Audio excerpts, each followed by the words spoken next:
Alright. What is going on, guys? My name is at Studios the Toku Tuber, also known as Theodore Riddell. Happy Halloween, and I'm joined by my good friend Jeff, who is being on right now. So welcome to the Let's Read Creepypastas about Japanese kid shows for like an hour or so. I don't know. I got the infinity going.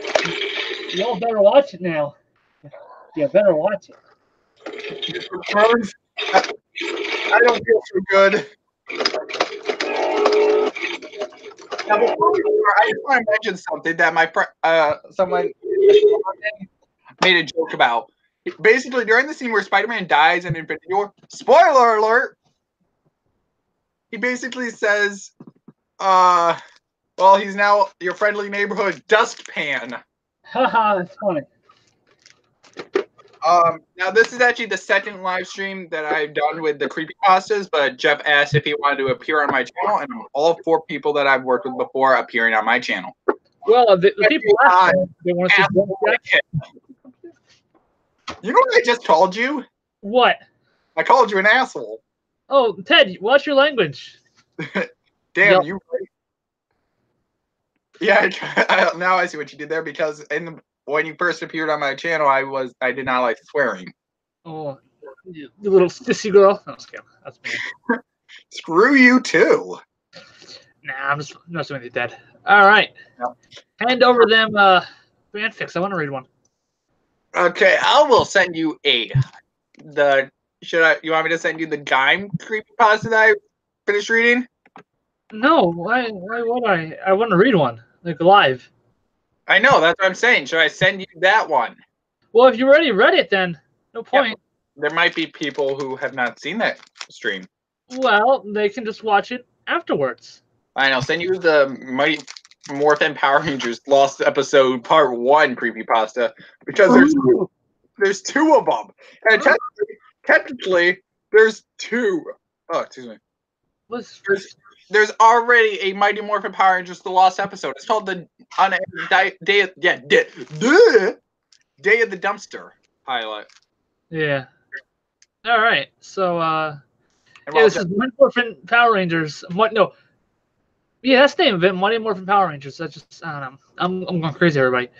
The Mighty Morphin Power Rangers. You know me. The Lost Episode. Say what? Well, yeah, you're going crazy. You know me. Yeah. All right, so I want to start. Should I start now? Should I start now, or? Yeah. Okay. Well, do you remember Mighty Morphin Power Rangers? Neither does anyone else. Really? It's just neither does anybody else, and it has a question mark. So neither does anyone else. Yeah, I'm pretty sure that's not true. Since look at Bandai. All they did was. And Sabat, they milked Mighty Morphin Power Rangers dry. Well, I mean, yeah, kind of, yeah. I'm reading though. Well, there's a lost episode that was never aired, but accidentally was. This episode aired once and was never shown to the public. Wait. Can I make a comment? Comment after I'm done the paragraph. This episode may scare children for life when they watch this episode. Anyways. On to the story. Go ahead. What you were going to say? Basically, it said that it was never aired, but accidentally was. Then the previous mentioning of it, having it never been aired, it's pointless. It's also never shown to the public. Then how do you know about it? How does the writer know about it? Well, Ted, that's why we are reading it. Yeah, but it's never explained because I already read it. Ted, it explains in the next one. Just give me a second here. Jesus Christmas. You gotta relax. Jesus Christmas? Okay. On June 21st, 2008, a group of teenagers were going to the abandoned house in the middle of the forest at night. This is probably a fake one. I have a feeling this isn't real. Yeah. A few minutes later, they found a tape. It's a fan film. No. The thing is, I think this is a purposely bad one. I'm getting that feeling already. You can't be this. All these tropes. This can't be legit. So I'm trying to be scary. It's more like a funny one, I think. Anyway, It's a a few ship. minutes later, they found a tape on the dinner table in the dining room. It was labeled. That's a real word, Jeff. It was labeled. Is a word. What are you saying? Labored is a word. Labeled. Listen, no, I know. I'm saying whatever. No, hold on, no, because I fucked up screwed up what I was gonna say. So yeah. So it's like, oh, that's a Ted. Just leave all comments at the end of the paragraph. Sorry. Okay. I think we're gonna get past this a lot faster. We'll spend 10 minutes on the second paragraph. Right. On the dining room table, they found a VHS labeled Jason.avi. Oh boy. They grabbed it, bring it home, and put the VHS into the VCR. Oh god, that's not even how that works, but okay. The episode starts off with a normal intro, except the Go-Go Power Rangers music we all come to know and love was not playing, and some clips were replaced with black screens. After the intro ends, it cuts to a shot of the command center. You know, where the Power Rangers came to this place. Well, there was Alpha and Jason standing in the middle of this place for about 2.5 minutes while a creepy off-key piano was playing in the background. What sounded like the Mighty Morphin Power Rangers theme song, except some of the notes were hit wrong. Dun dun dun! Yeah. After this, it cuts to Zordon's head. The most darkest and horrifying detail about him was that he had no eyes and nose. His mouth was locked into a smile. For some unknown reason. Not that kid-friendly smile, though, but a creepy, demonic one. However, the music is still playing in the background. After this, it cuts to a shot of Angel Grove High School on fire for 5 minutes. Oh, thank God it is short. After this, okay, all right. After 5 minutes, it cuts to the Rangers fighting some kind of demon-like monsters. During the scene, one demon-like monster said to the Rangers, "You fools! I will steal your souls. After I am done stealing your souls, you will all become into soulless slaves." One demon-like monster. Okay, hold on. Lost my spot. Give me a second. There we go. One demon-like monster steals all the Rangers' souls, and this happened. All the Rangers became into soulless slaves and walks very slowly to the screen, saying, "You are all dumbasses," repeatedly. Oh god, this is meta as fuck. Oops, sorry, this is really meta. They finally were near at the screen, like 0.50 miles away from it. Then the tape ended with the normal credits. A group of teenagers were angry about the tape, getting the hammer in the closet, smashed it. If you see a tape like this, please don't watch it. You know what this sounds like? a ship post? Yes. Also, the teenagers were angry about the Mighty Morphin Power Rangers tape, and they smashed it. Sounds like us, except I'm 24, not 18 like you guys. Yeah. And also, what other thing? Okay, I have several different problems. Okay, first off, this apparently takes place in 2008. Other than my house, I don't know any house that owned a VHS, a VCR. We did. Okay, that's why I said I did. I don't know any other. Also, yeah, I remember. I started making videos in 2015. I didn't know you at that point. Mm-hmm. I even have a Facebook. Yeah. Another thing, why would they be angry? Wouldn't they be also, other than us, plus Jeff? No offense, Jeff. Mm-hmm. I don't, and a few other people. I don't know any teenagers that actually would watch Power Rangers. No, in 2008, I hated Power Rangers, so I only got into it a year and a half later, maybe. Huh? No. When I was in 2008, I didn't like Power Rangers. I thought it was stupid. I mean, still kind of is, but now I'm back into it in high school, of all things, because I'm a man of all good decisions. So that was the first Mighty Morphin Power Rangers, the lost episode, which is very misleading because there already is a lost episode. No, really, it's not lost, it's found. No, but there was. You gotta remember, the lost episode is in real life would actually be the unaired Day of the Dumpster pilot. but it was found, so it's not lost. Yeah, but then technically this will be found too. Okay, yeah. So, the Lost and Found episode, ladies and gentlemen. Yeah. Okay, so with that, I'm going to start reading a Kamen Rider creepypasta that I had found just by random Google searches that just for this video or the previous stream, but since Jeff asked, this one is hot. Now this one has a this one's called Kamen Rider Murder Gamba Rising. Oh boy. And you know that this means something to me, Jeff, because I use the Gamba Rider character all the time. Yep. And like Dungeons and Dragons with Power Rangers and stuff and Kamen Rider for some reason. That's basically what it is. You can't deny it. It's Dungeons and Dragons, but without the dice. And it's an actual fucking video game. No, I'm talking about the role-playing sessions. Oh, yeah, yeah. Yeah, we're winners for life, everybody. Okay, apparently, the recent ones, edited, is a Team Umizoomi episode 666. Yeah, I know. No more. And Madagascar, the deleted scene. Hey, at least it's not the last episode. Heyo!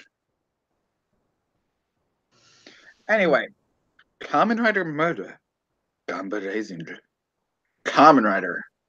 Man, who could forget such a cool tokusatsu?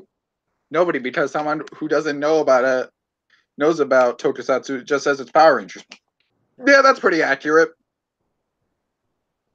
Right? Yeah.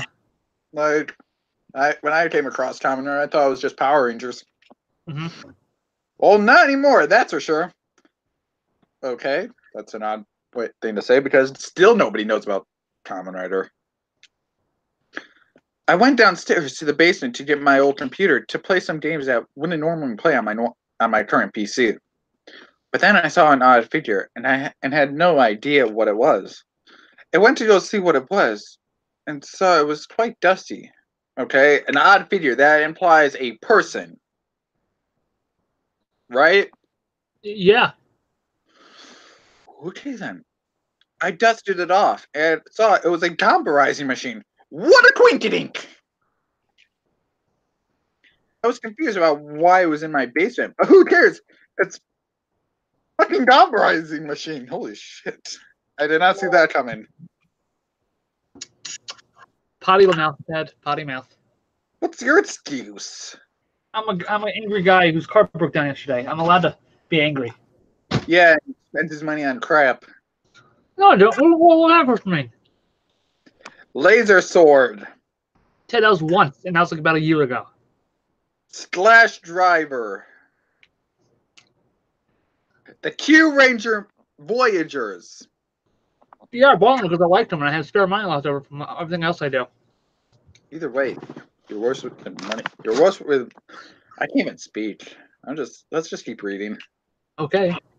Have fun. Thanks. I looked next to it and found some rider cards, an IC card, and for some reason an icon and a Deshot. However, they didn't look like any icon and Deshot I've ever seen. The icon was a reverse Ore icon. Okay, how? I don't know how that works.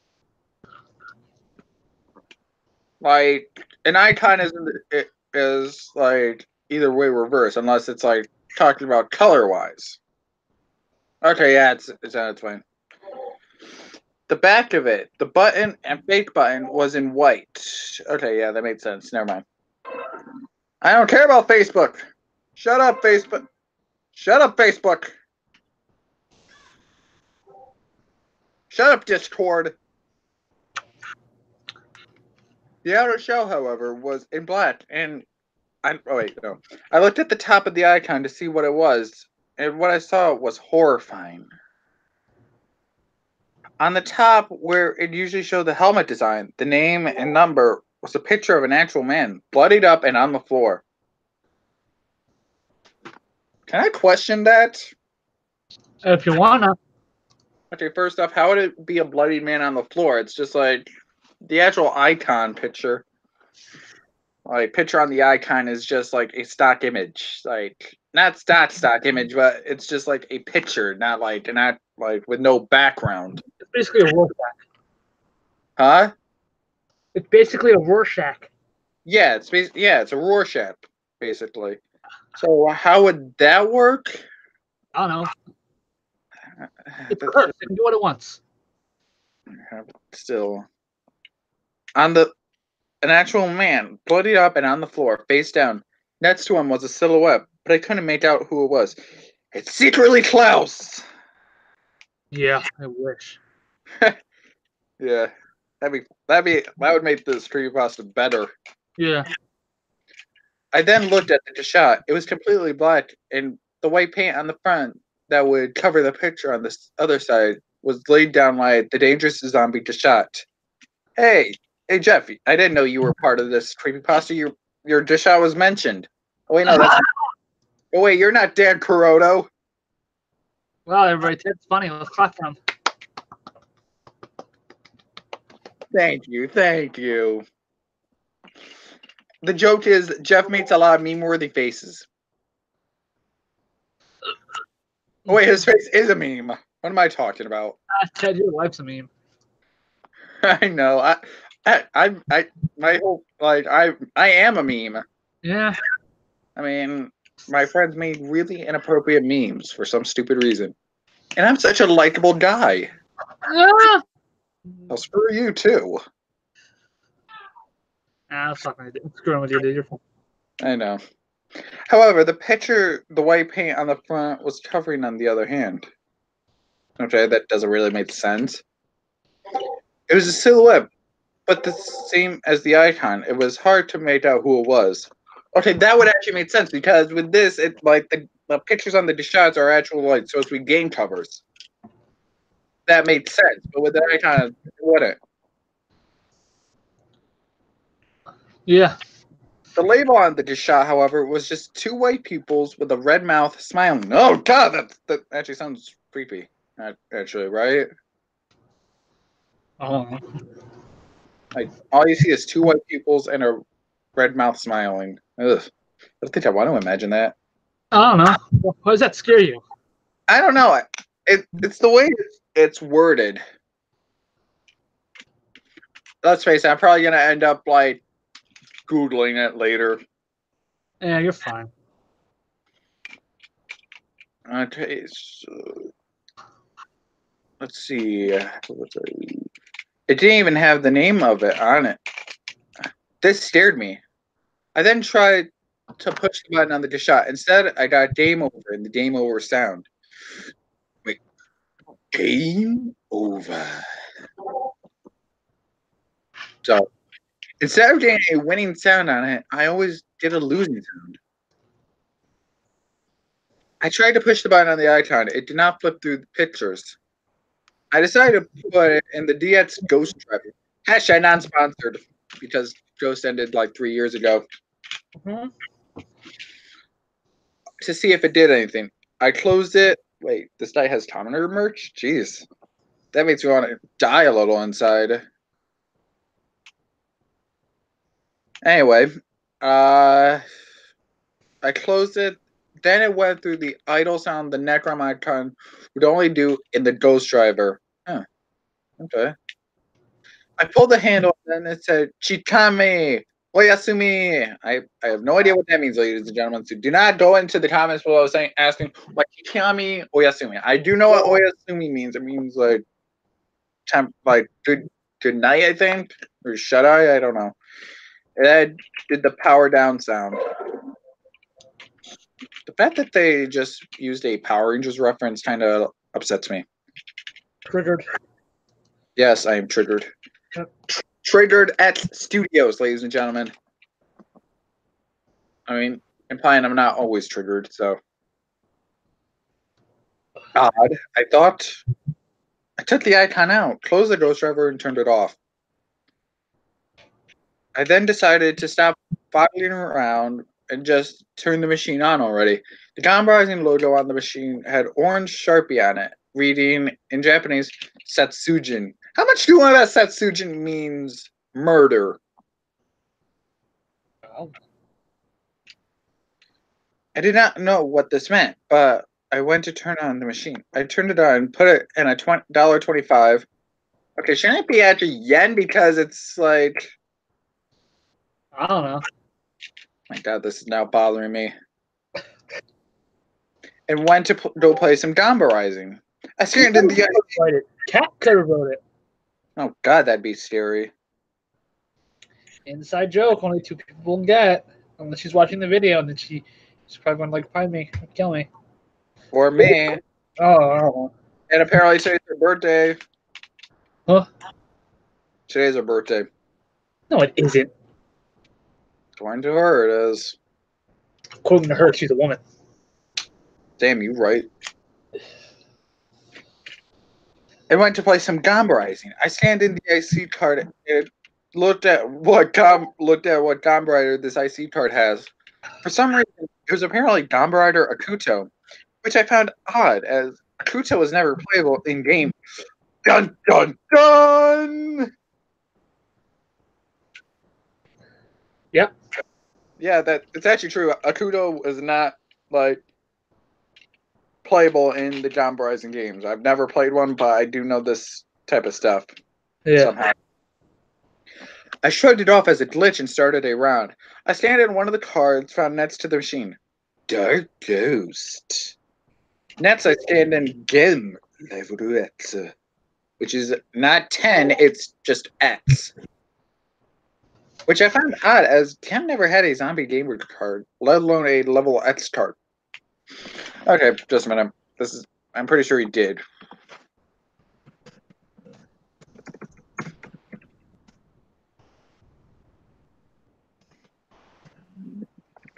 Also, how would he know that it's level X? Because it's just the same suit as a level 10.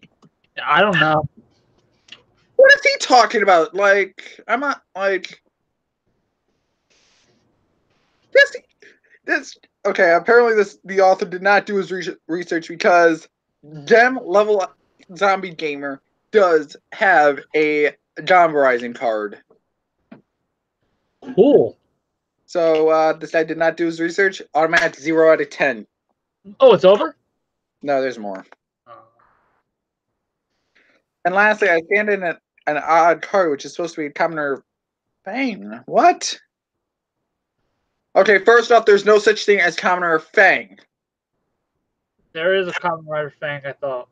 No, that's Fang Joker, which is a double form. Well, it's technically Fang. Yes, but there's more. Which is odd as he is non-existent. See? Oh, okay. So you're probably thinking of Commoner Joker. I don't know. You don't watch Kamen Rider. Jeez. What, Charlie? Hi. Hi. No. Huh? And the cutscene that's supposed to show a rider either transforming or at least talking to show Joker picking up Fang and replacing the Joker memory with the Fang memory and turning into Commoner Fang. You know, that sounds like something Fang King would do. Mm-hmm. The guy that I had trouble with. Yeah, let's not talk about actual people here. Even though you're the one that mentioned Cat. Well, Kat's just I don't know. She's Australian and she doesn't, and she's anonymous basically, so we can just talk shit all day long. Yeah, true. But Fang is not anonymous. He's a man from Baltimore, I think. Oops. Oh God damn it, Jeff. Oh great, just dox somebody. Great. Good job, Jeff. You're such a disappointment. That's what my mom says. That's what my friends tell me. Sadly. Anyway, then Stan Chance happened. Shut up!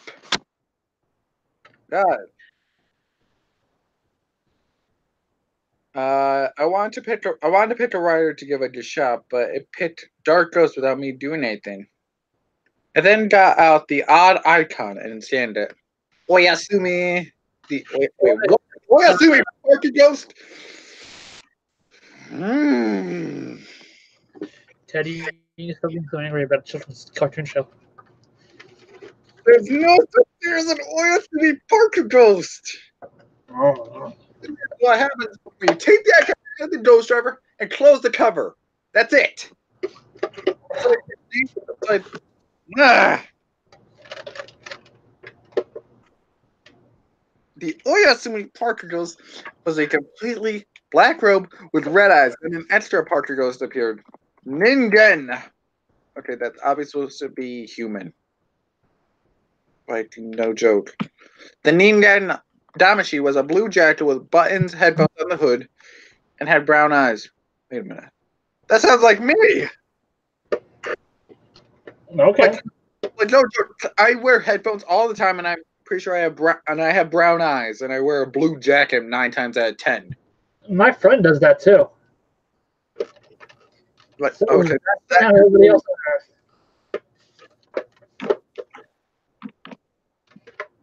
anyway, it couldn't let me take the Ningen Damashi, so I went with the Oyasumi Damashi. The icon fell down, and then Dark Ghost caught it. Okay, implying that it didn't fall to the ground. Never mind. Never mind what, Ted? This creepypasta is making me rage more than Super Mega Force, and that's freaking saying something. Yep. That's why we're all here, everybody. Let's watch Ted rage over a badly written story. Because I found a badly written Kamen Rider related story. I'll read after this. There's horror elements in it, so don't worry. Is it secretly Cape? It's Cape, isn't it? No, what would I do? Why would I fucking say that about my own work? Never mind. And put it in the Ghost Driver. I hit the button to push in the lever. Then the Ghost Driver said, Kaigan! Yeah. Oh, there it goes. Wrong! The icon was supposed to show the helmet design. Instead, it showed a red X. Ooh. Wait, what the hell? Yeah, that'd be that sounds like something I would say. What? What the protagonist says, what the hell? Or it popped into his head. A lot of people would say that. I'd say, what the fuck? Oh, I'm sorry. Yeah, here. I was thinking the same thing. The helmet was still the Parker Ghost's red eyes. Shiwa anata no tamashi o toru tamani kyoko no ni toru anata wa dashatsu dekinai. If anybody from Japan or knows Japanese, I apologize for butchering that. That scan chance happened again for some reason. Instead, it automatically goes again. I picked up the odd-looking shot and scanned it. Game over. It says, and I hit the button to replace the dangerous zombie Gashat. And it said, Satsujin, made no Jikan. Okay. Got hit the red switch and it turned Gam into level X with reverse colors. Black is now white and what we get it. We know what reverse colors means. We're not dumbasses. Actually, there are reverse colors for everything else too. Yeah, I know. Red and green are reverse. Yeah, I know. It's on the color wheel. Yeah. I took art for my last year of high school. Ooh. Yeah, I didn't even like it. I mean, I did like it, but I suck at drawing. I suck at drawing too, but I still go on. Oh, you're also a better, like, writer. Or not writer. Drawer. Is that right, John? Oh, I'm going to steal that sound clip forever and ever. Drawer.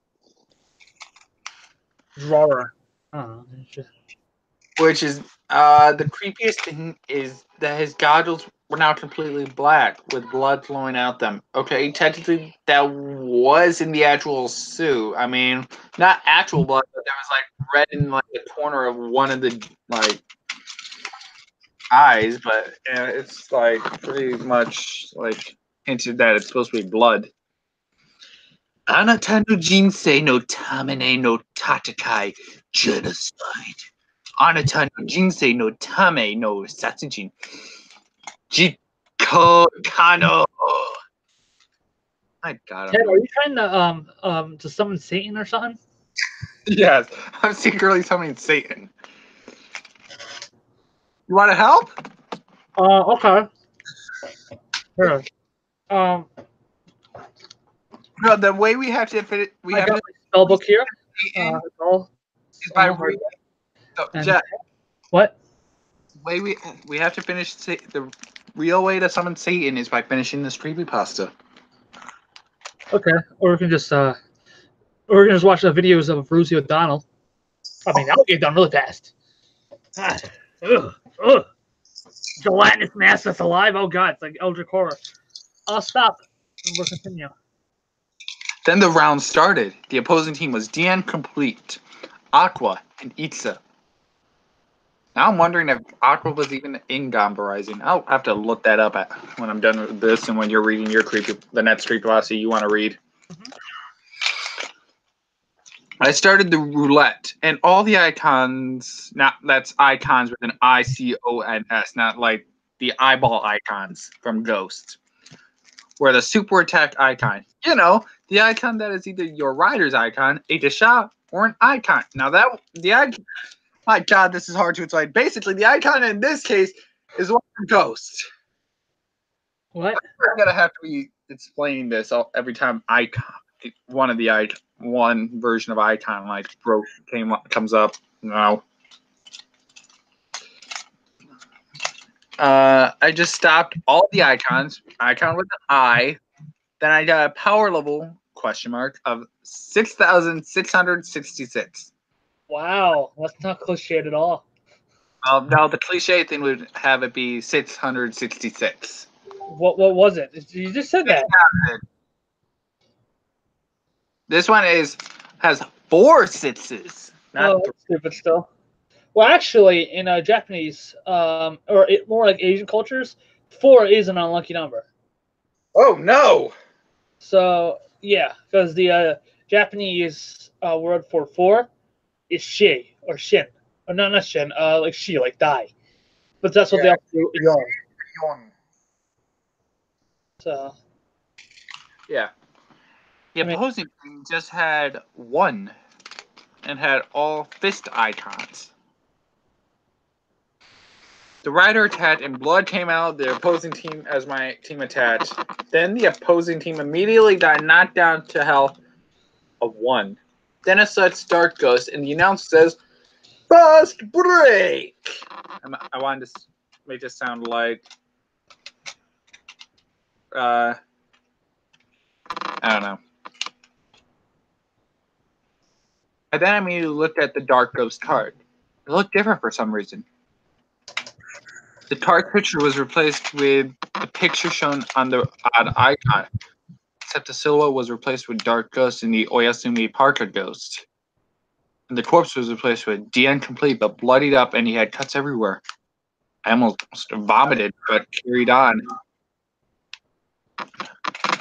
As I burst break Dark Ghost, he puts the Oyasumi icon into Omega Drive, and then gets a bloody knife. After that, he repeatedly stabs Aqua, causing Aqua to collapse, laying in a pool of blood. Then Deanne Complete tries to run away. Okay, first off, how can Deanne Complete run away if he's freaking, like, dead? I don't know. Jeez, don't yell at me, Ted.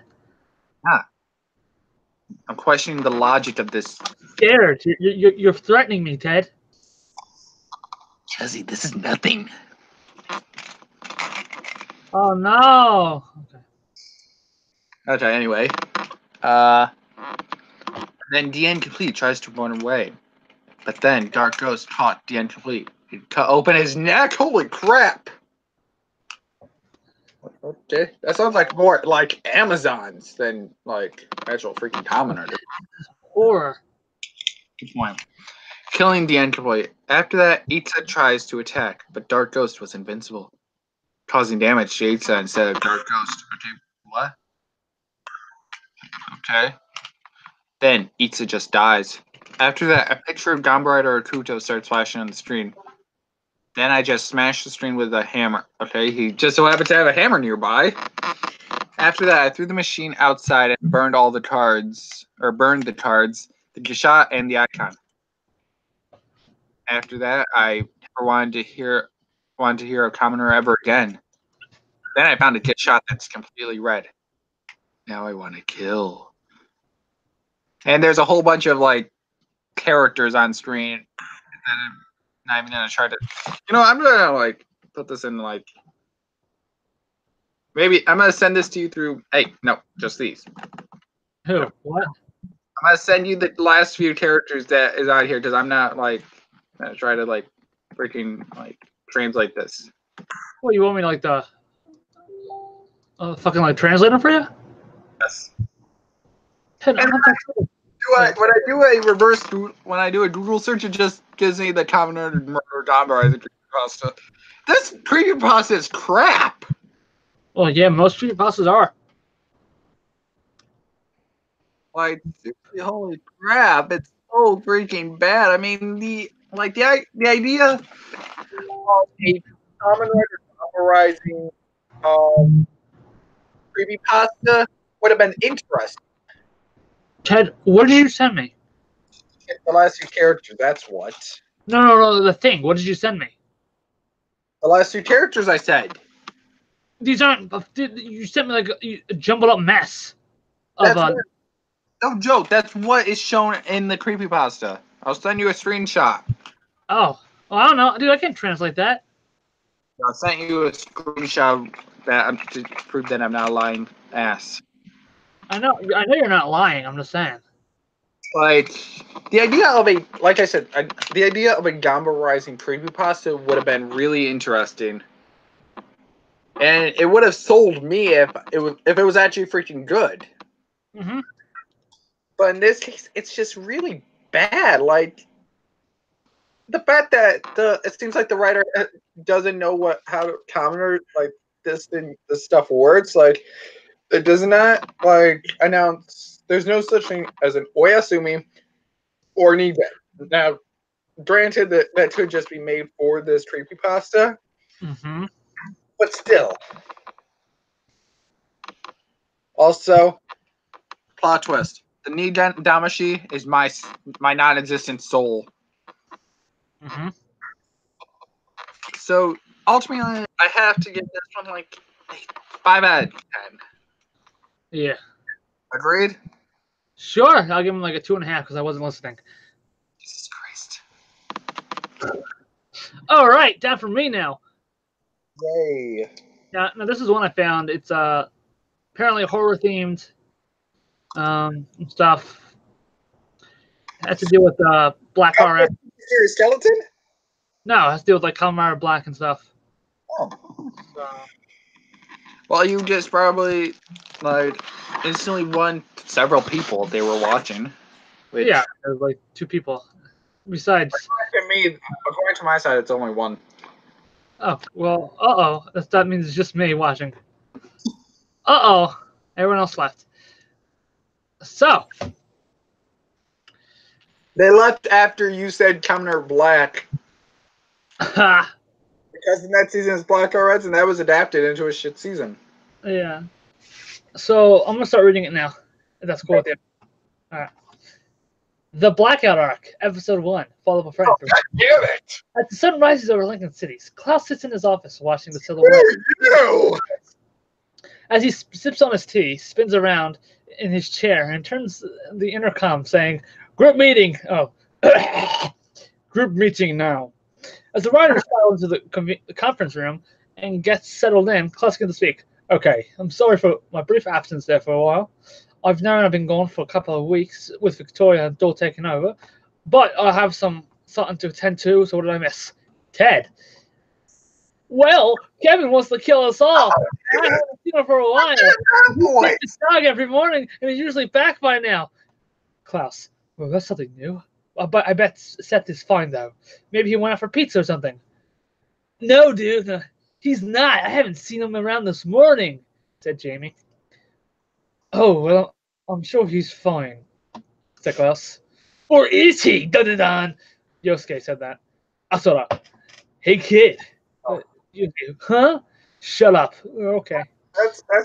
Are we sure none of the writers have said that to Seth or Yeah. Ted? Wait, hold on. Here's the best character. Give me a second. He's here. Seth? No, all of a sudden, the Sentai Rangers walk in. Logan. We saw the transmission, Jeff. It looks like you guys need some help. I don't want to help though. It seems to be like a jump because there was no transmission yet. I jumped. But why? Oh, you want to hear? Oh, because this is a meme at this point. Yeah, Well, it's a meme. And you can't just be jumping around. Ted, it's a joke. Jeez. Look. You can like, okay, for everybody who doesn't get the joke here, this is like one of those RP role-playing sessions we did that we talked about. This was like from like 3 years ago, though, and I think it was pretty good, but sucks by today's standards. Wow. All right. So, Ted, you got any other graphic ones to read? Yes. One more Power Rangers creepypasta. Would you like to read it? Yes, I would. Okay, this one's also called Power Rangers: The Lost Episode. Oh, jeez, Louise. You get all the Lost Episode creepypastas, and I get the. I lost. You lost this battle, and this one is from Reddit. Oh, jeez. The r// creepypastas subreddit, to be exact. Oh no. And it is wow, and it's posted by someone who has a really weird username. Zeal Red is dead. Okay, well, you know what? Let me try this out. Hey Jeff. What? Let's take out our full bottles. I don't want to get my full bottles. I'm already sitting down. I don't want to get up. I'm fine.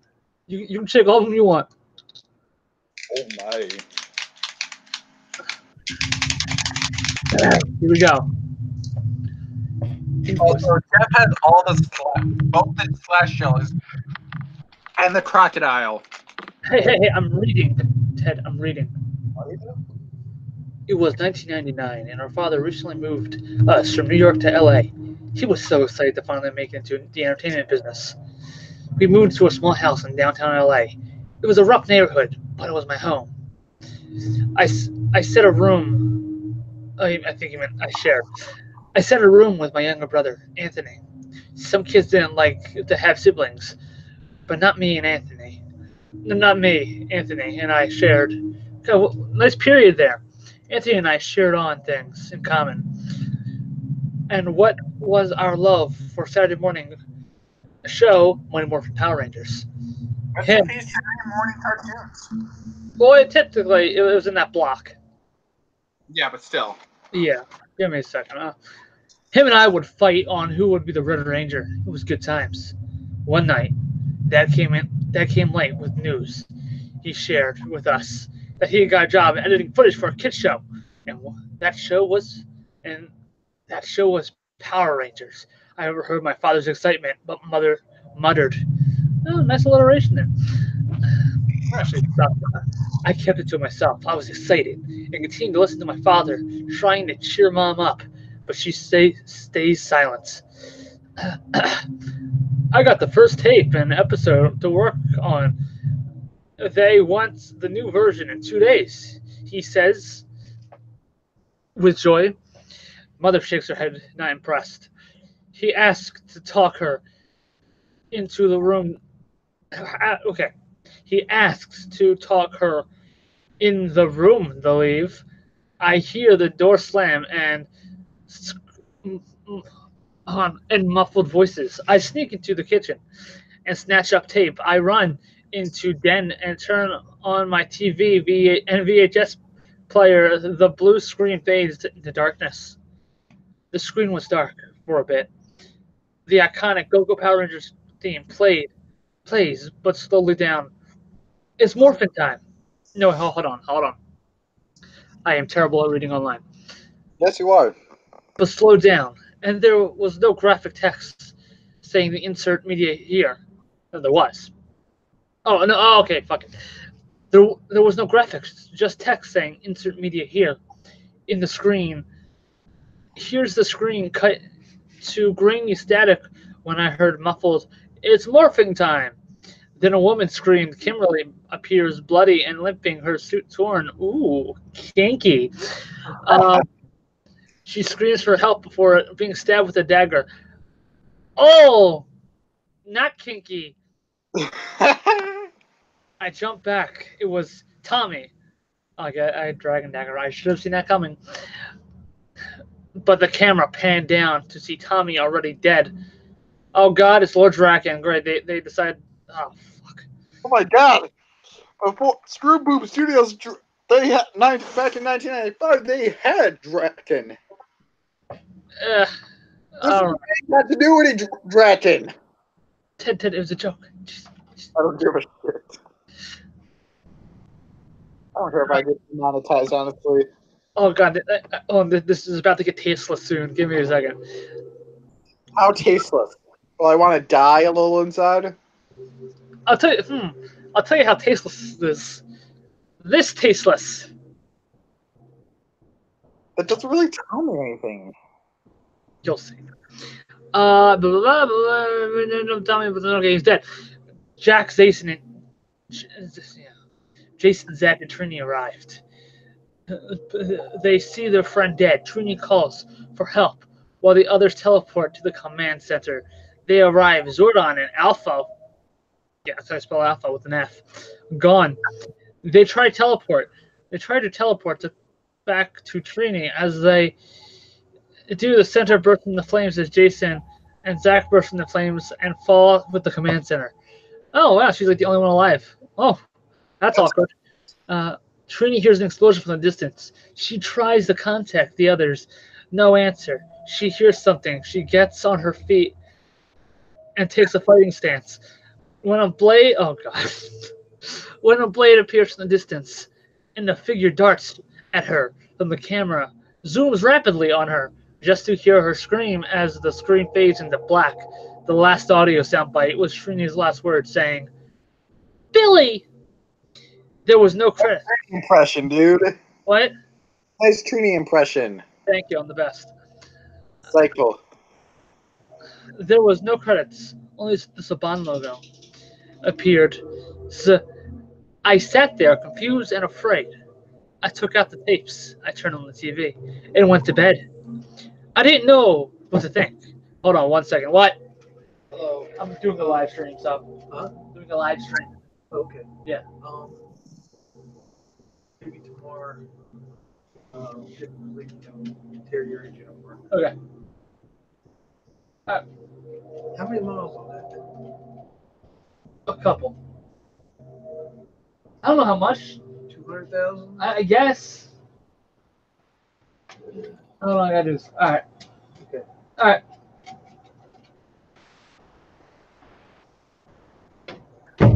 Continuing on. I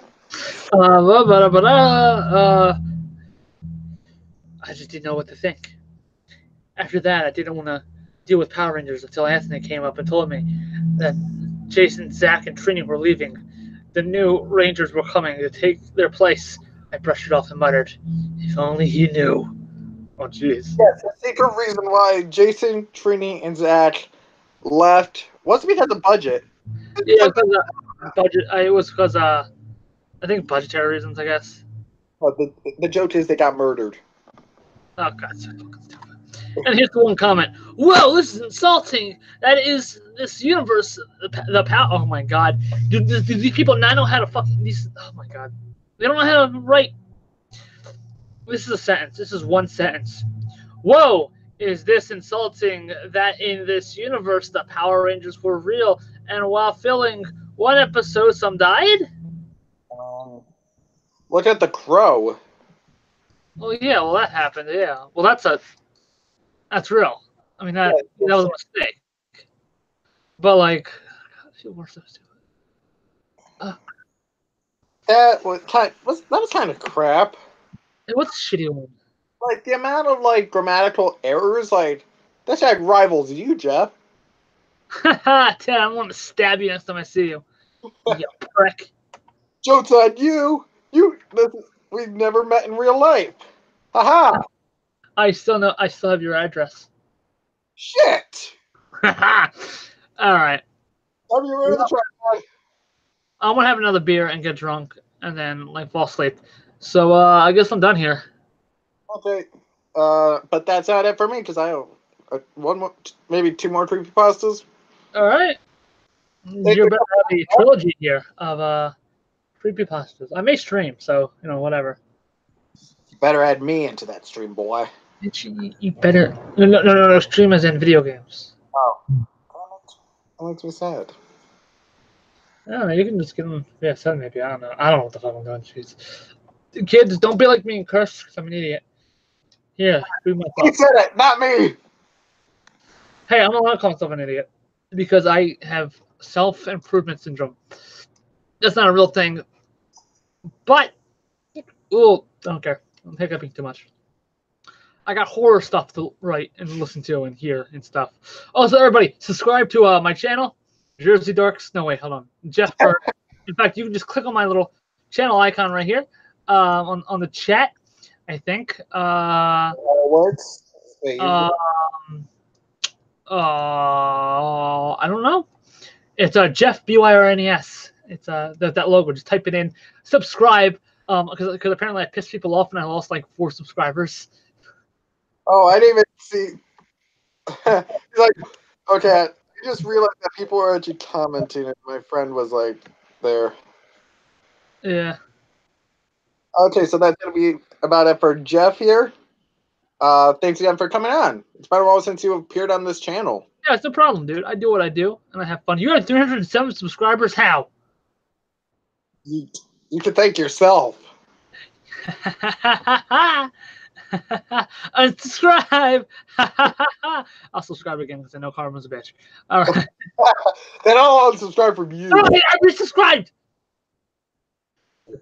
Ted, just relax. Still. All right. Well, see you later. See you, dude. Peace. Turn it off. Peace. There's only war. Man, damn it. Well, that's not. But wait, there's more for me, my friends. Because I still have the creepy. Because I'm still going to be reading the creepypasta my friend sent me. I just got to get it. Where is it? There it is. I'm probably going to be. Come on. This creepypasta is called Something Between the Gears.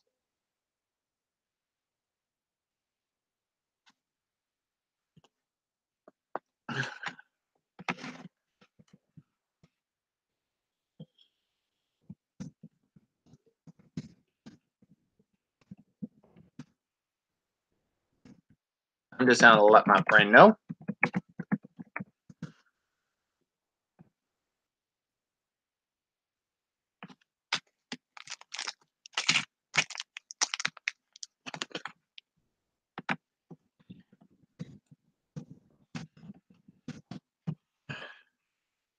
So, this creepypasta is called Something Between the Gears. Now, authors know this is my entry for Banning K 1979's Demon Slash Contest.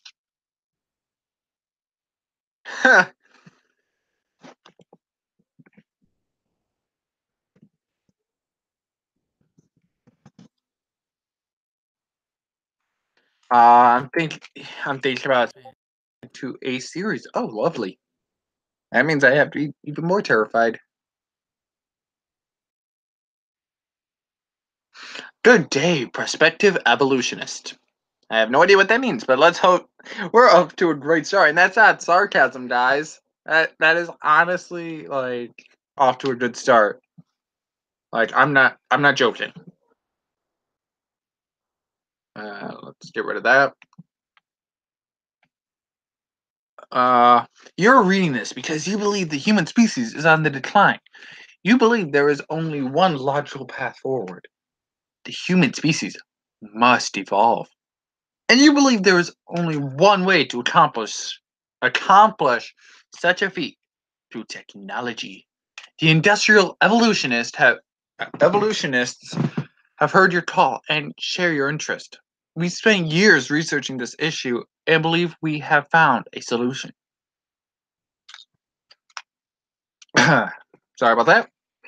We have found a solution, a way forward. If you're interested in learning more, we urge you to follow the directions to this address. Dang it! I want to go to that address. Wait, probably not because this is a creepypasta. Lucas held the flyer between his fingers. Which fingers? Like, unless you get. Oh, wait, probably his thumb and index because that's what people do. They don't hold it like this with their index and middle finger. Skimming it over once again, it contained a bunch of preachy nonsense about the glory of the machines and whatnot. Parts of it didn't make much sense, and the flyer itself looked as if it had been made in Microsoft Word in 5 minutes. They're barely ironic considering it went on and on about using technology to its fullest and reaping the benefits of doing so. Frankly, that's what I do with my stories. Ayo! To put it lightly, the industrial evolutionist movement was not what he was expecting when he was told he would be investigating possible cultist activity. Oh, lovely. He had gone undercover before and dealt with overzealous religious overzealous religious people, but never a combination of the two. Dun dun dun! Just kidding. That's fine.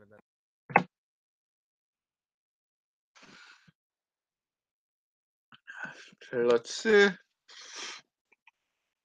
But never a combination of the two. So it was the great uncertainty he agreed to investigate the industrial evolutionists. His boss hadn't told him much, or at least he couldn't remember much. His memory of the assignment's overview was a bit murky. Ooh. But he was handed the flyer and told it would explain what he needed to know. The flyer had given an overview of the movement's ideals, the proper use of technology, humanity's dependence and continued dependence on machines, and the proposed evolutionary path. Maybe I should wait. What's my battery life on my computer? It shows something. I'll leave it. Sorry if you saw that. The cord. I am charging my computer. And the proposed evolutionary path humanity should take. A little more. He still didn't know what he was investigating. He was to be on the lookout for possible cult activity, but nothing about the industrial evolutionists screamed cultists or cultist. Sure, they seemed like a bunch of misguided optimists following an unrealistic idea. I don't care about Yo Mama. For some reason, I'm subscribed to the Yo Mama YouTube channel. Sure, they seemed like a bunch of misguided optimists following an unrealistic idea, but the same could be said, whether true or not, about every religion. He has a point. Like every religion can be considered misguided optimists following an unrealistic idea. Still, the idea of posing as an initiative and infiltrating a cult is certainly intriguing. He looked out his car window and at the evolutionist's so-called compound.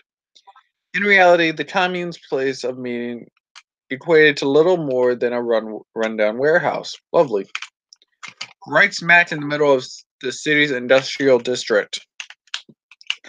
The place looked long abandoned. The windows were boarded up with rotting wood. There were cracks in the concrete running up to the walls, chips and dulled red paint, and not a single mark identifying the building as the industrial evolutionists meeting area. That raised a few questions right off the bat. Were the followers here illegally? And if so, how long? Of course, it wasn't like he could ask the questions without arousing suspicion. So far, this is actually really interesting. Thanks, Steven. Pretty sure he has a YouTube channel. Lucas gazed carefully at the types of people that casually strolled into the warehouse. Men, women, young, old, of all shapes and sizes, ducked through the door and out of sight. Most seemed to have an at best cautious and at worst paranoid look about them. They shifted from foot to foot uncomfortably and consistently glanced over their shoulders, checking to see if they were being watched. Which, in all fairness, they were. Lucas counted around 50 before he stepped out of his car and into the cool night. The breeze nipped at the back of his neck as he checked the time. 11:50, or 10 about 12, kind of midnight. Just about time for the meeting to begin. He pulled his coat up, his hat over his face, and thrust his hands into his pockets as he began to cross the street. He didn't make it far, however, before he felt someone crash into him from behind. He whirled around instinctively and saw a young woman, her head mostly obscured by a gray hood, smiling up at him in embarrassment. Sorry, she exclaimed quickly. I wasn't paying attention. You just jumped out of your car and I totally didn't see you there.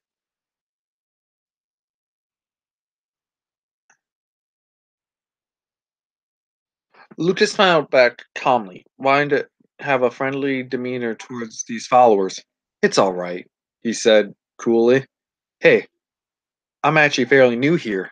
Are you part of the industrial evolution movement? I could use some directions and guidance if you could. He motioned to the warehouse, letting his words trail off. Oh, no, I'm not. Well, I am, but I don't. She hurriedly fished a crumpled flyer similar to the one Lucas held out of her pocket. This is my first meeting, too. I got this letter about a week ago, and it seems sort of interesting. And I wanted to learn more, so I came here. This is the right place, right? I mean, I know you just said.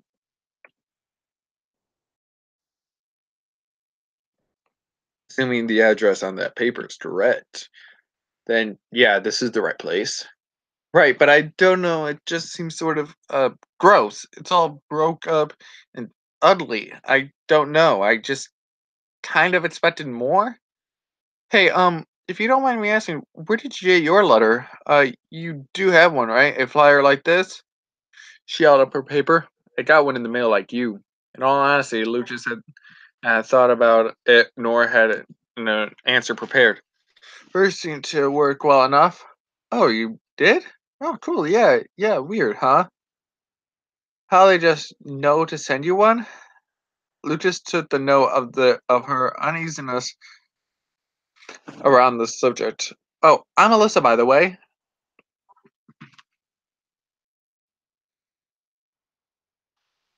She stuck out her hand eagerly, changing the subject. Ian James. Yo, that's Lucas replied, shaking her hand graciously. It's getting pretty chilly out here, Alyssa. We should head inside and hope someone else can tell us where to go from here. Smart, she agreed and followed behind him as he crossed the street. They walked in silence as Lucas thought to himself. She's a bit enthusiastic, but seems harmless. If this is the kind of company the industrial evolutionists are attracting, then there shouldn't be any real issue. They approached the rusted and faded door to the warehouse. Lucas held the door for Alyssa. She smiled and pretended to curtsy before heading inside. Okay, pretended? What? Oh, okay, never mind. Lucas followed her and instantly feeling a wave warm of air across his face. He stepped inside, gazing at the 60 or so people around him. Who? Yeah, I got a new notification. After it's from a message.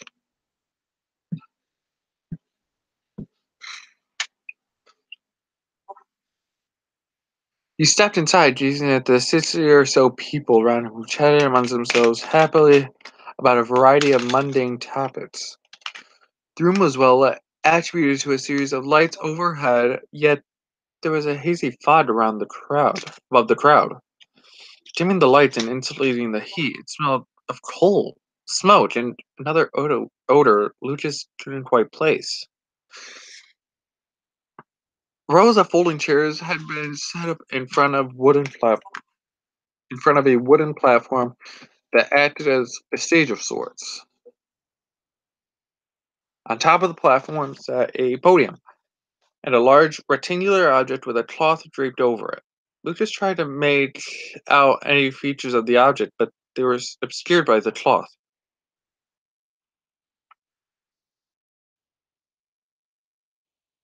The object was around 30 feet long and 20 feet high. The fog around the room seemed to emanate from beneath the cloth. Oh, that's not creepy at all.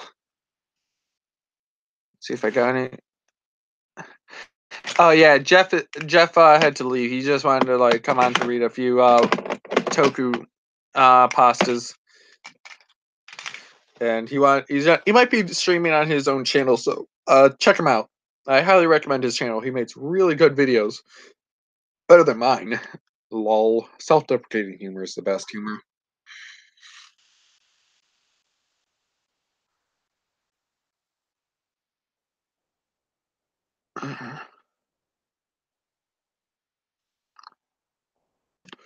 Ian!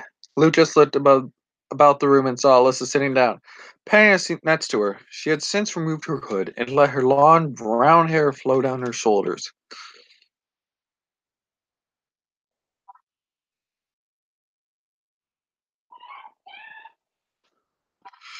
Lucas made his way over to her and sat down, deciding it best to try and blend in instead of immediately asking questions to the other followers in the room.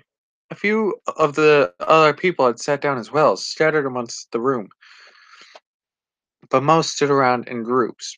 Lucas listened in some of the nearby conversations. Who do you think it will be tonight? I'm going to volunteer, but I doubt Father Mason will select me.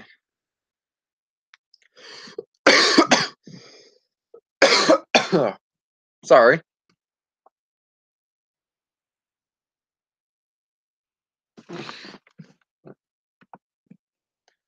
I see there are some new people here. It's really good to see that the movement has expanded its appeal. God knows we'll need them. Sacrifice? No, it's a merging of one being into another. Sacrifice is too broad a term. That last one made Lucas a bit wary. Most casual conversations didn't revolve around the term sacrifice. He wished he knew what led up to that line, but couldn't directly ask without raising suspicion. Something was wrong, but he didn't have any evidence or idea as to what was wrong. He didn't let his insurance concern show on his face, however, instead of staring straight ahead, emotionless. After a good while, he turned to Alyssa, who had been humming an uneven tune to herself amidst the commotion. So, he began, catching her attention. Do you know anything about the industrial evolution movement? She scratched the back of her neck and paused before answering. Not much. I mean, I read what the letter said and decided to do some further research over the internet, but that's about it. I get the gist about what the movement is about, but not much more than that. Really? What'd you find online? I didn't even think to look anything up, truthfully. Lucas had done extensive research over the internet, but had been unable to find any mention of the industrial evolutionists. He was surprised and a bit suspicious that Osa had dug anything up.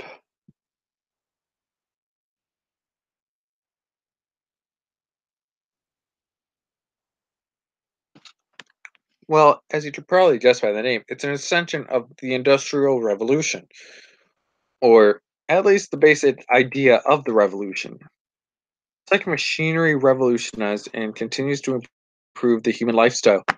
So, wait, that's a bad way of putting it. Okay, so think of it like this. The machinery is a natural extension of humanity and thus should be the focus of advancing the human species. It's the next step in evolution. Does that make sense? Sure. Good. That's the core belief behind the movement. There are some her tone grew uncomfortable. Other parts of the movement centering around worship of some grand machine entity. but I didn't think that was really. Now, Lucas was interested. Hang on. What kind of worship? Tell me about this entity. Oh, well, a name kept popping up as I read it through the articles. Societus? I don't really know anything else. Who is Societus? Some kind of god? A demon, maybe? I I don't know, really. I don't know. I think demon would be closer than god, but it's probably not the best term to use. Hail, Societus! The infernal machine! Lucius and Alyssa turned to the voice behind them and saw an older, grimy man coming towards them. His face was stretched wider in an eager grin and stained with sickly gray patches blotted all over. Ugh.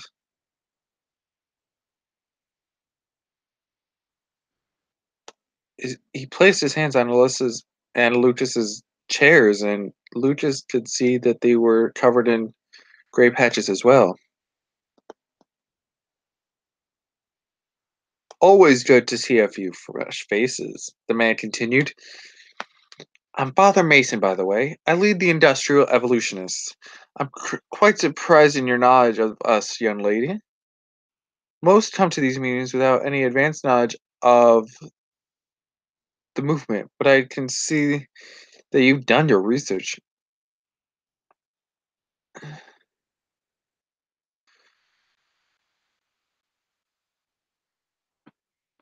I mean, Alyssa smiled at him without saying a word. I'm Ian, by the way, Lucha said, breaking the silence.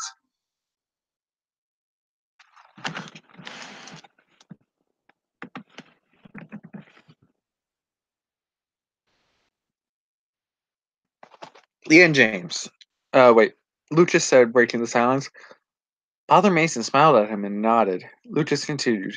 Ian James, this is Alyssa. Can you tell me more about Societas? I wasn't aware of his part in this movement. Ah, I find your desire for knowledge quite refreshing, Mr. James. Just sit tight and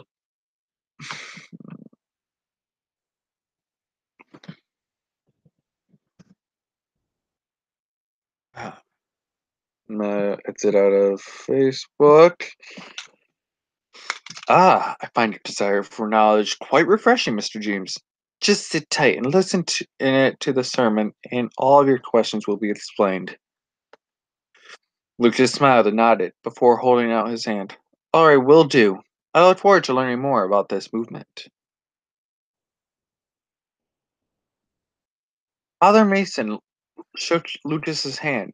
As do I. I look forward to teaching. It was nice meeting you two. I hope you stick around for the entire sermon. With that, he walked towards the platform, stopping every now and then to greet and chat with the other members of the crowd. Once he finally stepped onto the platform, a wave of urgency swept through the crowd, silencing them as they hurried to find seats. There was very little chatter left by the time Father Mason began to speak.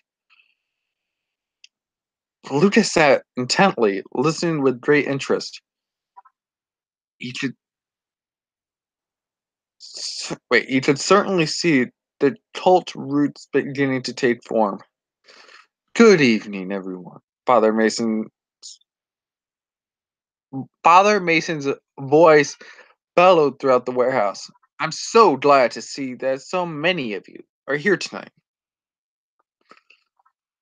There are a few new faces in the crowd as well. That really warms my heart. To see that our little commune is visibly growing, well, it gives an old man hope. But you didn't come here to listen to me ramble. You came here because you're concerned for the future of the human species. There were a few cheers from the crowd. Lucas stayed silent and leaned back in his chair. You're here because no one else has the courage to do what we do. You're here because the governments of the world have turned a blind eye to our plight. Your cries for assistance, your pleas for attention, your worries and concerns have fallen on our deaf ears.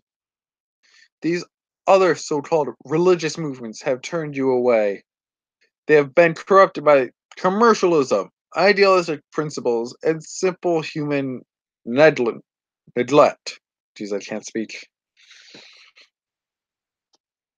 We are the last hope for humanity. We do what we must because no one else is able. Cheers sounded throughout the warehouse once again, more enthusiastic than the last. Lucas joined in as well, grinning despite it all. These people were obviously crazy.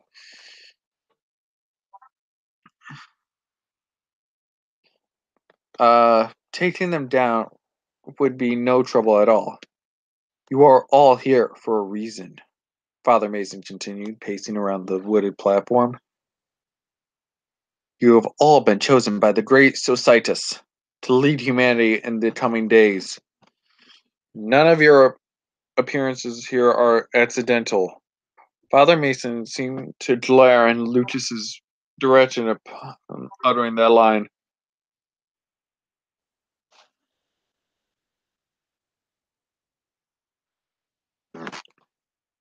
Lucas smirked, finding the irony in that statement amusing. He glanced over at Alyssa, expecting to find her cheering and shouting. Instead, she sat quietly, fidgeting with her hands uneasily.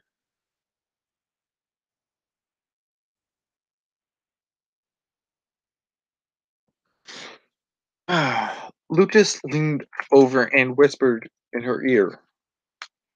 Are you feeling alright? You look a bit on edge. What? Oh, no, I'm just a bit anxious is all. This is all so much to take in at once. We have the two we wait. Okay, yeah. We have the tools to forge our destiny, but yet they go unused. They sit in the corner collecting dust, only used in the most trivial circumstances. I say, no more! Okay, I'm just gonna make a prediction that Father Mason is actually part robot because the fact with the gray patches could actually be like metal and or underneath the patches could be circuitry. Anyway, I say no more. Not since the Industrial Revolution has technology changed the lives of so many. In these coming days, I intend to drag humanity to glory, whether they are willing or not. I refuse to let our species suffer. Sorry. The red didn't come off very well. Huh? The red didn't come off very well. Did you scrub? Yes. I'll scrub more after. Yeah. But keep it down. I'm going to bed. Sorry. Is it recording? Huh? No, that's the wings. Whatever. Yes, it's recording. Okay. Okay, I'm back. Now, where was I? Let's wait. First, let's see if I got any comments. Okay, so it's just. Also, hello, Kawaii Demon. Also, yes, I took off most of my makeup because it was kind of irritating my. And I just realized half my face wasn't even like. There we go. Hello, everybody. I'm sorry, I'm getting a little tired, but I want to finish reading this. I've had a long day. Okay, so I'm gonna move the shirt since I still have one more set of wings. Give me a minute, guys.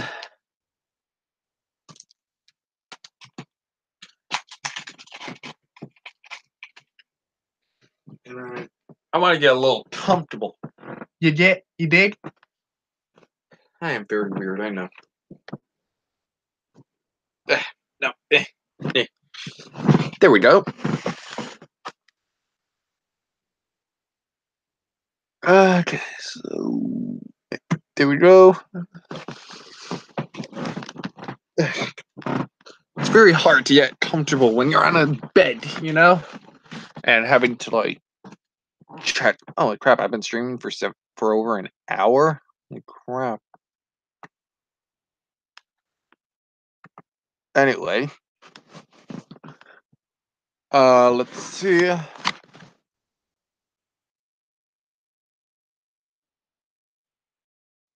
I say no more. Okay, wait.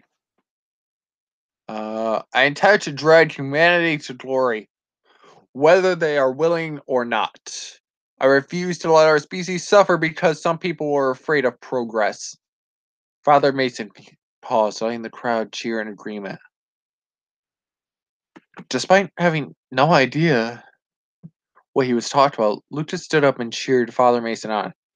He enjoyed playing the part of an eager and empty-minded cultist. Hey, he sounds just like me, because I'm empty-minded.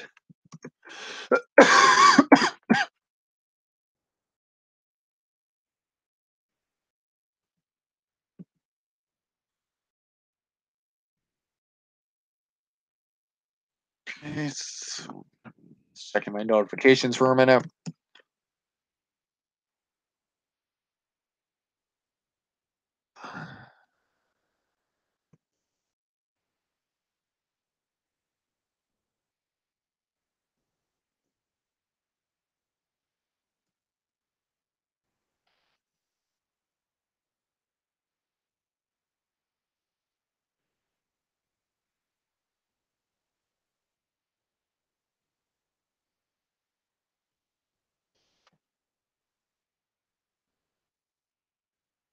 Anyway, let's see. So Cytus has given us the instruments of our future and the opportunity to put them to work. I don't know why I made him Father Mason. A weirdo just now. Okay. We simply provide the fuel of the fire, the manpower necessary to operate such machinery. Okay, so I already do not like the sound of that because the title of this creepypasta is "There's Something Between the Gears," and the fact that I feel like the thing between the gears is humans. And I'll get to that why in a minute. In a way, we drive our own species forward every time we operate the infernal machine. And that is why we are here tonight. To advance the human species, we must run the machine. We must run the Societas machine. That is us. We must feed the machine. We must feed Societas. We must let him complete his task. Yeah, the fact that the way it's worded, we must run the machine, we must run the Societas machine, we must feed the machine, we must feed Societas, makes it seem like that the fuel is humans. And I to look where this is going if I'm right. Once the praise for Societas, Father Mason removed the sheet from the object on stage, revealing a large contraption. It was a large piece of industrial machine. A steel box full of numerous exposed turning gears and cogs. Dials and gauges lined the side next to a series of pistons and pipes leaking steam. Sparks danced from loose wires, and the fog that covered the room emanated from a smokestack near the top of the machine. There was a large turning crank on the side of the machine connected to a large sequence of gears and belts. There appeared to be an input chute of sorts near one of the ends of the machine, large enough for a person to squeeze through. Okay, yeah, I'm freaking right.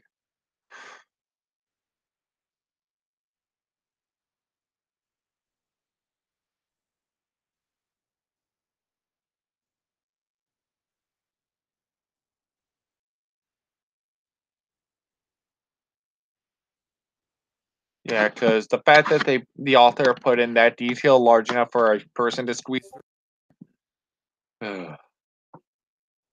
The apparatus emitted a muffled humming sound. It's the clinking sounds of metal smacking upon metal.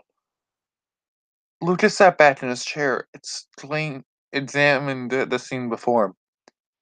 The rest of the crowd was ecstatic, some leaping from their chairs and attempted to approach the machine with which Father Mason shooed them away. What time do I have to get you up in the morning? Like probably around 8. Yeah. You could give me up at 10 of 8. Either one works. 8 o'clock in that area. Yeah. Okay.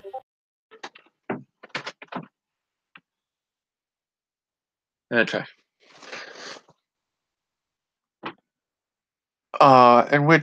With which Father Mason shooed them away. The room filled with a thicker haze, and the sounds of machinery appeared to grow louder as the crowd's combined roars rose. Lessa sat back, eyeing the machine on stage curiously. Lucas was a bit concerned about the machine's purpose, but tried his best to hide it.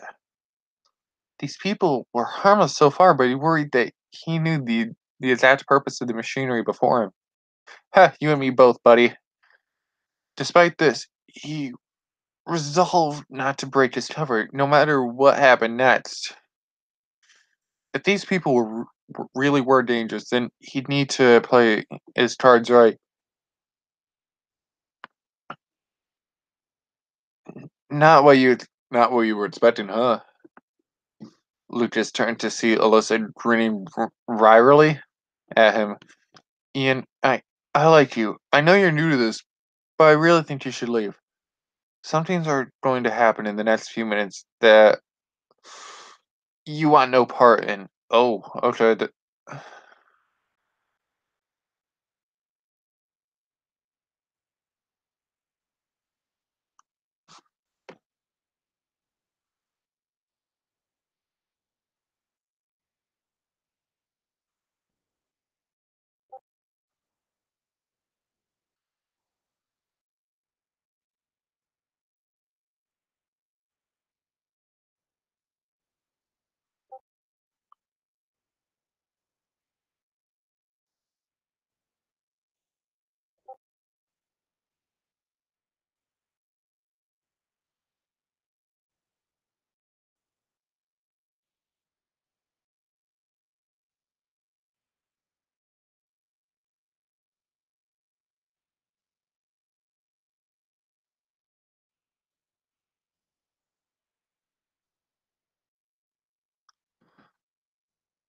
Oh, sorry.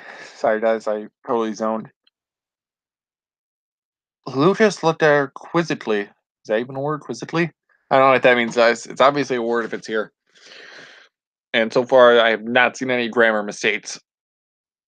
Afraid at what she was getting at, he had to say, regardless. Are you kidding? Just when it's getting interesting? No way, I need to know more. Alyssa hesitated and then shook her head. There are places, there are forces at play here beyond you. I want no part in their quarrel. You want no part in their quarrel. Before Lucas could respond, Father Mason began his speech again. And here he is, Societas, the infernal machine. Who among you, my brothers, is worthy of joining him? Who among you wishes to feed the machine? To use your bodies as a driving force in humanity's evolution? Who among you wishes to throw your body upon his ears and into the pits of eternity? Numerous figures in the crowd shot up, raising their hands and begging for the opportunity. Lucas sat still, breaking into a cold sweat as he dreaded what was going to happen. Father Mason gazed around the room, pointing at various followers and shaking his head. After about a minute of this, he held up a hand, urging silence and continuing his sermon. I appreciate your eagerness, my brothers, but tonight is a special occasion. You see, there is a special guest among us. So Citus has sent us a body.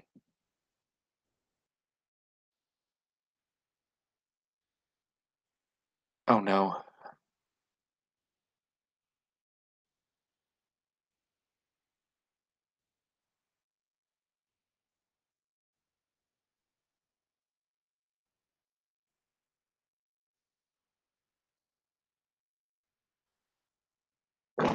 Excuse me, sorry guys. Any new comments? Nope. Probably are. Yep, they all left. Okay, so it's just me. Yay. There were hushed murmurs around among the crowd. Lucas kept his kept his down and his eyes fixed on the machine, trying to avoid suspicion. He was confident that he hadn't been detected. It wasn't possible. There was no way they could have detected him, right? Father Mason paced around the platform before settling down behind the podium. He gazed directly at Lucas as he spoke. Yes, this person may believe they have infiltrated our inner sanctum, but they are only as Societas wills it. This person has been sent to us to serve not only as fuel to the machine, but as an example, to show that we are not a force to be trifled with, to show that Societas holds the power, to show that we are the future of humanity. Lucas stalled and looked around quickly, searching for the nearest exit. There stood around 30 people between him and the door. If he made a dash for it in the next few seconds, he might have a chance. He turned to stand up, only to see Alyssa had risen from her chair as well. She moved in his direction, brandishing a sizable pistol in her hand. Thinking quickly, Lucas leapt at her, reaching for the gun before she had a chance to train it on him. She yelped in surprise, and the two fell to the ground. Oh, jeez, that scared me. She yelped in surprise, and the two fell to the ground, fighting for the weapon. Alyssa grabbed at the gun and tries to roll away, but Lucas managed to pin her arm and wrestle the gun away. Oh, lovely. What the fuck are you doing? Alyssa snarled. You're going to ruin everything. I'm not letting you crazy bastards anywhere near me. Lucas stood up, pointing the pistol at the nearby followers who had risen to investigate the commotion. He slowly backed his way towards the door as the crowd moved to clear a path for him.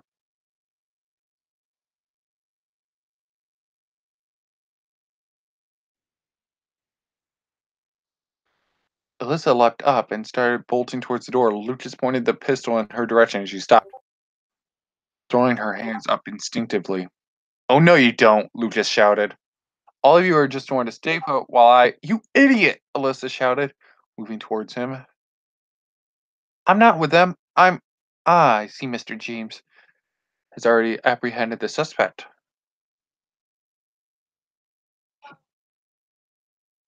Father Mason's voice gleefully echoed across the walls.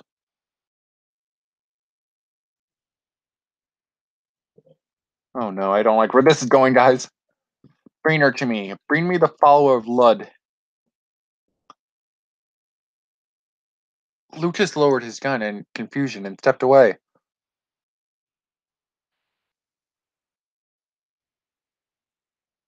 Alyssa darted towards him frantically. Shoot me!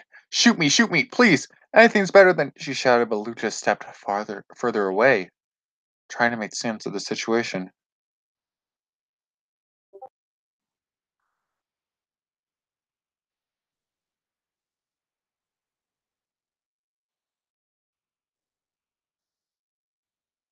The crowd converged on the two, shuffling past Lucas and towards Alyssa. She fought and kicked them away, but was soon overwhelmed by the sheer mass of people before her. She screamed and yelled obscenities at the men and women around her as they dragged her towards Father Mason. Meanwhile, Lucas received praise and pats on the back as those around him thanked him for disarming the Luddite. Or Luddite? I don't know. Fucking machine. Okay, guys. There's probably gonna be a lot of swearing. Fair warning. Fucking machinists, Alyssa screeched. You follow a false entity, a box of moving parts. May Lud curse all of you whores. Your machine is nothing more than that, a fucking machine. You achieve nothing but pointless death. You fucking. Four followers carried Alyssa by her limbs to Father Mason through the crowd, while the four stood to observe the chaos. Once there, they bound her arms and legs in a rope and tied a piece of cloth around her mouth. She bit down and attempted to stream more curses at them, but Father Mason's voice overpowered hers. It is true. What we have before us is the follower of Lud, a filthy Luddite, come to disrupt our actions and progress. This regressive serves as a reminder that Societus is not without his enemies.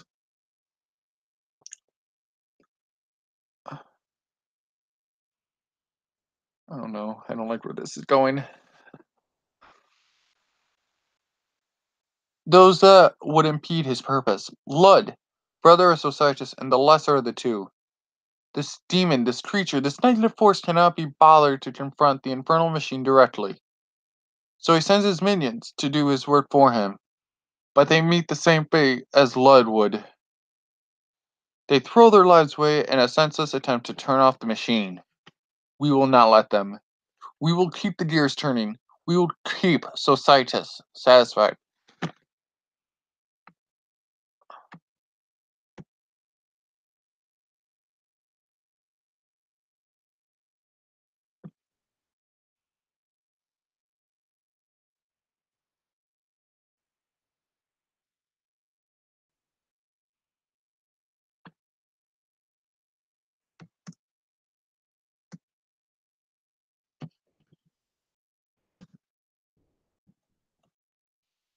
And it guys.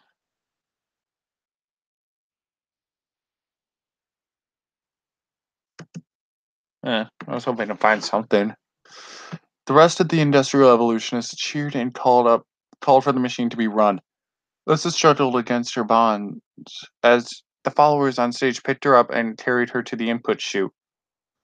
Lucas stood frozen in shock, trying to comprehend what was happening. This was his fault, wasn't it? If he hadn't, no, there was nothing he could have done. He then remembered the weapon he held in his hand and ran towards the stage. He pointed the pistol at Father Mason and shouted for the followers to release Alyssa. They paid him no heed and placed Alyssa in the input chute as she tried to wriggle free. Shouldn't it be wiggle free? I don't know. She looked at Lucas, her eyes wide in fear, and attempted to say something, but was unable to.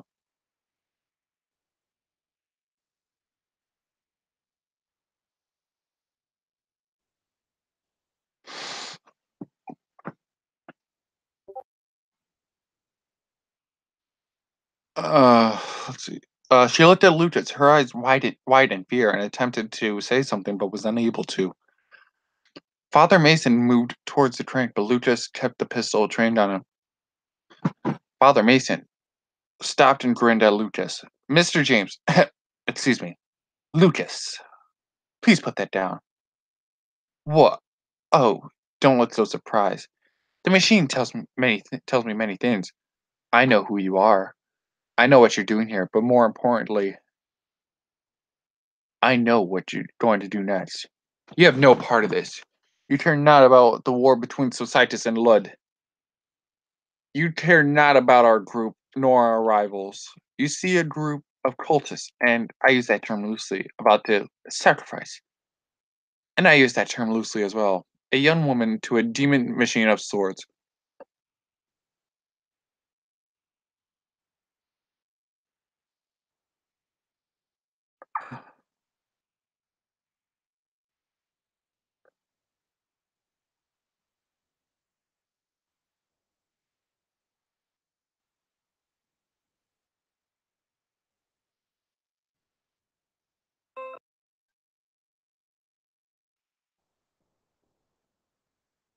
Oh no, I don't like where this is going, guys.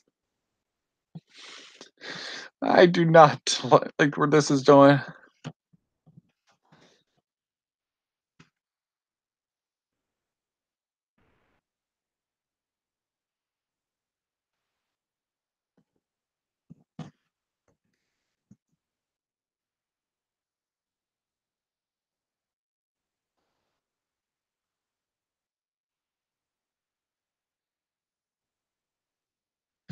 Oh, my God, I don't like where this is going.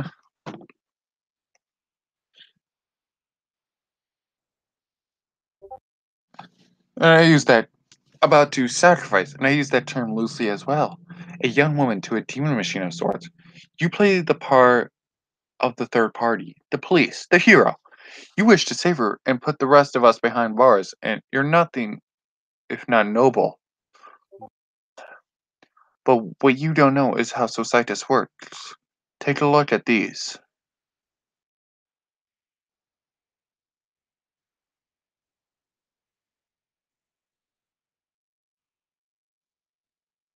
He pointed to the gray patches covering his face. These are signs of strain, of wear and tear. They show that Societas used my body as a vessel for his influence. Signs of possession, if you will. Why are you telling me this? Just remove Alyssa from the machine and... Why? Why take a look at your hands, Mr. Lucas? I do find it quite beneficial that we shook hands earlier tonight at the signing of a pact. Oh no.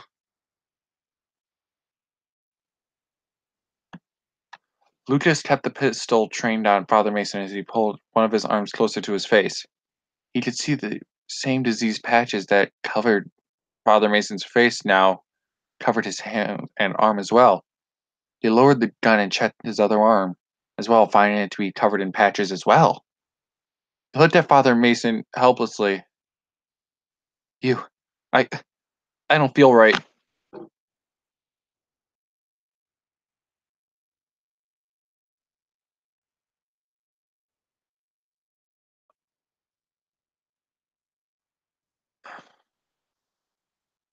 Oh no, oh no, oh no, no, no, oh. Alyssa screamed something at him, but it was lost amidst the sudden of metal and turning of gears. Steam hissed and conveyors rattled inside his skull as Lucas tried to gain his bearings. He reached out, trying to pull himself up, and his hands found their way to the crank beside the machine. His vision blurred as smoke, whether real or not, obscured his sight. Turn the crank, Lucas. Run the machine. Father Mason's voice was the only thing Lucas could hear. It was so commanding, so imperative, so crucial that Lucas turned the crank. He had to turn the crank. He had to run the machine. He had to feed Societas. He had no choice.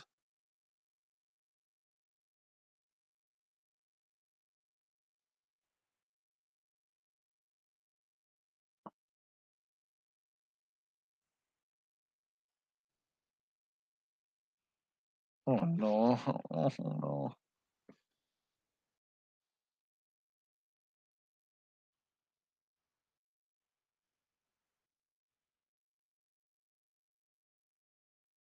Lucas began to turn the crank. The machine roared to life, its gears spinning and its cogs grinding against one another. Steam escaped into the open air. Pistons pushed themselves upwards and downwards, and conveyor belts began to roll. There was a muffled scream coming from inside the machine somewhere, but Lucas ignored it. It was essential that he keep turning the crank. After a few moments, the machine began to produce a different noise. Instead of metal pounding on metal and scraping against metal, instead of metal pounding and scraping against metal, you'd hear the metal striking a much softer surface and pressed it down with more ease. Something was caught between the cogs as they fought to keep turning. Steam no longer hissed, a new liquid dripped from the pipes onto the equipment beneath. A much more revolting smell entered the warehouse, a mix of flesh, coal, and whatever other bodily fluids had been squeezed from Alyssa penetrated Lucas's nostrils. He fought off the urge to vomit and focused on turning the crank. The temperature in the entire building increased as the screams of agony slowly died off. The crank became increasingly more difficult to turn, as if Lucas was actively fighting against something in the machine. He powered through, feeling blasts of hot air around him as the sweat fell down his face.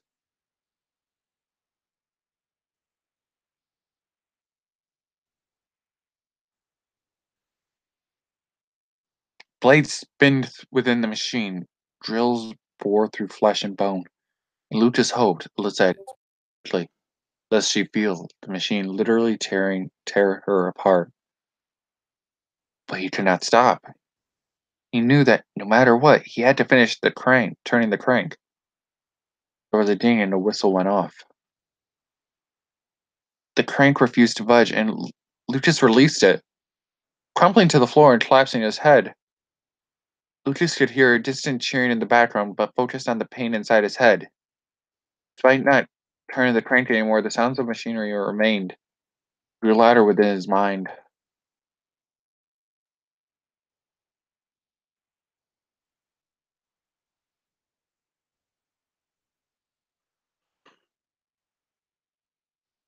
Despite not turning the crank anymore, the sounds of machinery remained and grew louder within his mind.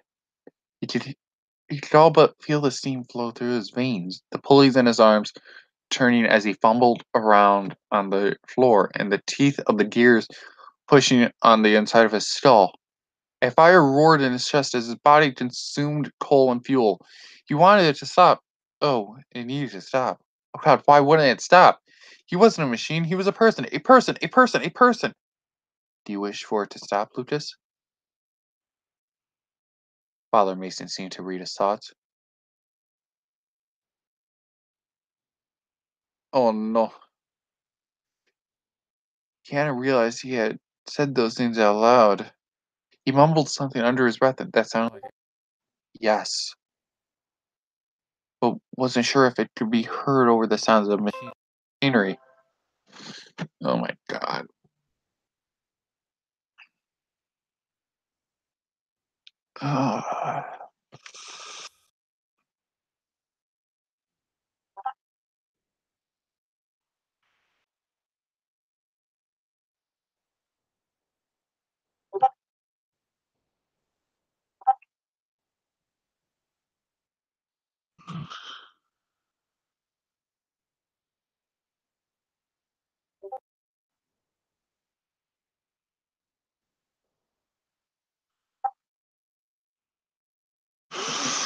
Okay, let's see. Let's just finish this. This is already like, oh, this is really creepy. Step into the machine, Lucas. Father Mason guided him gently. Yes.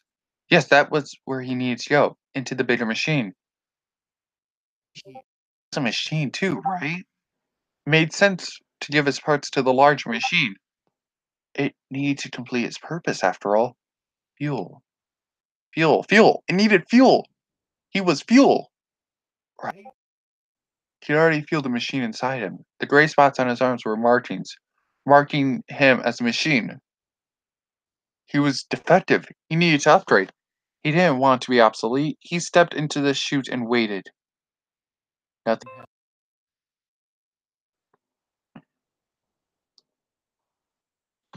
Nothing happened. He needed to turn. A human needed to. But he was no longer human. Easy, Lucas. You'll be with Societas soon enough. That sounded perfect. Societas understand him, would shelter him, would cater to his needs. After all, he was a machine too. They were perfect for one another. Okay, yeah, that won't be taken the wrong way.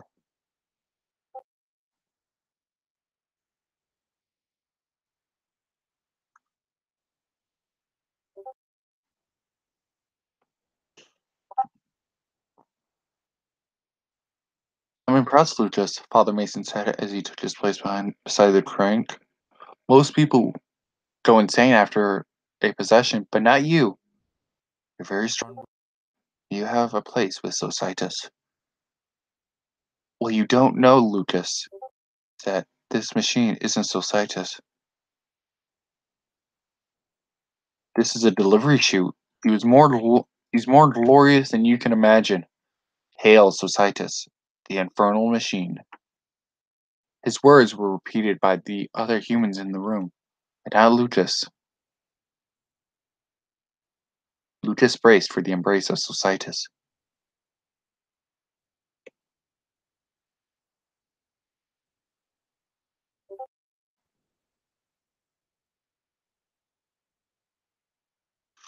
As Father Mason turned the crank, Lucas slid down beneath the machine and caught a glimpse of the true entity of Societas.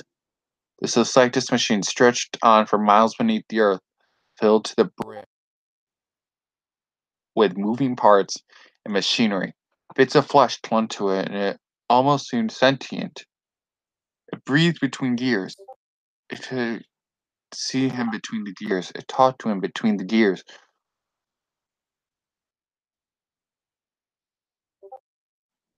But Lucas knew better. It was nothing more than a machine. It couldn't have been alive. Lucas knew he was important, that he would keep the machine running, ensuring that it fulfilled its purpose, whatever that may be. Before Lucas spent hours being processed through the entirety of the machine, he agreed with Father Mason. It was more glorious than he could have imagined. Well then. Well, that was definitely a creepypasta, ladies and gentlemen. It was oh boy. It was very creepy, my friends.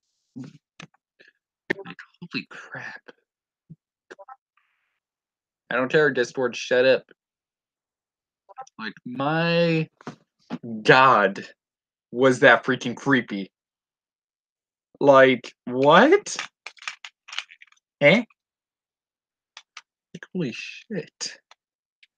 Like, I was not expecting, like, Alyssa to be at first, when I saw the pistol, I was like, wait, Alyssa's a top two? Then how come they don't know each other? Are they from different, like, precincts?